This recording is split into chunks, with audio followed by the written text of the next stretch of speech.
Ya. Saya tulis. Poin nomor 1. Apa itu penistaan, penipuan, pembohongan, dan pembodohan publik? Itu apa? Sekali lagi. Penistaan, penipuan, pembohongan, dan pembodohan publik apa?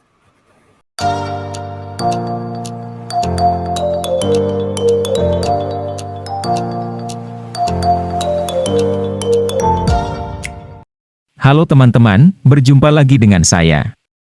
Kembali kita akan membahas pernyataan Ustadz kebanggaan kita, yaitu Bang Kay. Sekali lagi nama saya Kainama, saya biasa dipanggil Kay. Kali ini Bang Kay membuat statement yang menurut saya itu sangat berbahaya bagi teman dakwahnya Ustadz Menachem Ali. Terkait kata Injil yang ada dalam Quran. Untuk lebih jelasnya, kita saksikan pernyataan Bang Kay berikut ini. Ketika ada orang yang bilang, poin nomor 1. Ya. Saya tulis. Poin nomor 1. Apa itu penistaan, penipuan, pembohongan, dan pembodohan publik? Itu apa? Sekali lagi. Penistaan, penipuan, pembohongan, dan pembodohan publik apa? Apabila seseorang mengatakan bahwa Injil, kata Injil dalam Quran, itu ngambil Evangelion. Tuh. Sekali lagi. Mau orang Islam ke, mau orang Kristen, orang apa. Tapi kalau dia berani bilang, kata Injil dalam Al-Quran, itu mengambil dari kata Evangelion, dari Bible, itu orang yang melakukan penistaan, penipuan, pembohongan, dan pembodohan publik. Sekali lagi, kalau ada orang, mau Islam, Kristen, agama apapun, saya nggak peduli. Dia melakukan penistaan, penipuan, pembohongan, dan pembodohan publik. Kalau dia bilang, kata Injil dalam Al-Quran itu menjiplak Evangelion. Itu orangnya. Penistaan, penipuan, pembohongan, dan pembodohan publik. Cari aja yang suka ngomong gitu. Cari aja.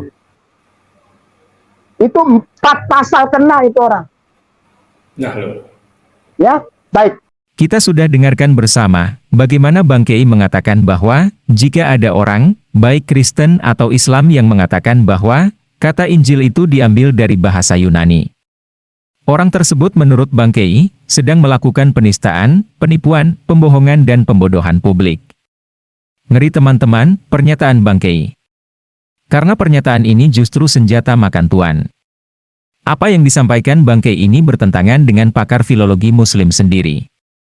Untuk teman-teman ketahui, filologi adalah studi tentang bahasa dalam sumber sejarah lisan dan tertulis. Siapa yang dituduh oleh Bang Kay telah melakukan penipuan, pembohongan dan pembodohan publik? Mari kita saksikan video berikut. Pak Ali nanya sedikit. Ya, nanya sedikit Pak. Kalau yang tadi Pak Ali sebutkan bahasa Koptik, Injil, dengan bahasa Yunani yang Evangelion, itu duluan mana Pak? Yang Koptik mengadopsi Evangelion atau Evangelion mengadopsi Injil, Pak? Yang jelas kalau bahasa Semitik ya, kalau bahasa Amharik itu masuk kategori bahasa Semitik. Bahasa Semitik itu cirinya bisa dicari akar kata. Bisa dicari akar katanya. Misalnya kalau bahasa Arab itu ada contoh kata masjid. Akar katanya dari 3 huruf, sajadah. Sin, jim, dal, sajadah, menjadi masjid. Nah, itu berarti pasti bahasa asli bahasa Arab, masjid itu. Nah, sementara kata Injil itu tidak bisa diuraikan asal-usulnya dari bahasa Arab, ataupun dari bahasa Ibrani, ataupun dari bahasa Amharik. Ternyata itu memang diadopsi atau berasal dari bahasa Yunani yang mengalami semitisasi. Jadi inilah gejala bahasa. Kita harus menerima apa adanya. Memang analisisnya seperti itu. Saya belum menemukan satu ahli, walaupun era modern sekalipun, yang mengatakan bahwa istilah Injil itu berasal dari bahasa Suryani. Saya belum menemukan salah satu pengkaji modern yang mengatakan demikian. Kebanyakan para ahli ada semacam konsensus akademik bahwa istilah Injil atau Inggil itu diadopsi dari bahasa yang disebut sebagai bahasa Yunani. Mungkin saudara-saudara bisa baca buku ini. Ya. judulnya The Foreign Vocabulary of the Quran, tulisan Arthur Jeffrey. Tetapi saya sudah bantah sebagian dari analisis beliau di dalam buku saya yang berjudul Aryo-Semitic Philology.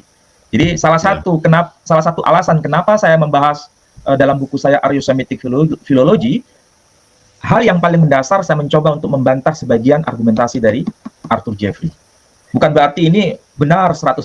Perlu ada pembaharuan bila analisisnya tidak tepat. Tapi sebagian besar bisa dipertanggungjawabkan bahwa memang istilah Injil itu bukan asli bahasa Suryani, bukan asli bahasa Ibrani, dan bukan asli bahasa Amharik, tapi lebih dekat ada kaitan dengan bahasa Yunani atau Greek word yang disebut Evangelion. Oke teman-teman. Kita sudah saksikan bersama pernyataan dari pakar filologi, yaitu Ustadz Menachem Ali, yang mengatakan bahwa kata Injil dalam bahasa Arab itu diserap dari bahasa Amharik, dan bahasa Amharik menyerap dari bahasa Yunani. Dengan kata lain, kata Injil dalam Quran bukanlah kata asli bahasa Arab. Karena menurut penjelasan Ustadz Menachem Ali, kata Injil dalam bahasa Arab itu tidak memiliki akar kata, dengan demikian, kata Injil bukan asli bahasa Arab, melainkan kata yang muncul karena mengalami semitisasi. Kita tunggu bagaimana Bang Kei melakukan akrobatiknya, setelah kita menunjukkan video pernyataan Ustadz Menachem Ali tadi. Seperti biasa, Bang Kei selalu punya 1001 cara untuk ngeles dari semua yang dia katakan. Saya berharap Ustadz Menachem Ali bisa menonton video kita ini, dan bisa langsung tabayun kepada Bang Kei. Semoga persahabatan mereka baik-baik saja setelah ini. Oke teman-teman, demikian tanggapan kita terhadap pernyataan Bang Kei. Terima kasih untuk dukungan teman-teman. Tuhan Yesus memberkati. Saya ini dipukul orang sampai sudah mau mati. This close to be death. Gitu. Deket mati itu udah saya udah. Dan buat saya asik-asik aja. 6 jahitan, ya kan? 6 jahitan, lalu 4 jahitan. Ini sudah tidak ada lagi tulang.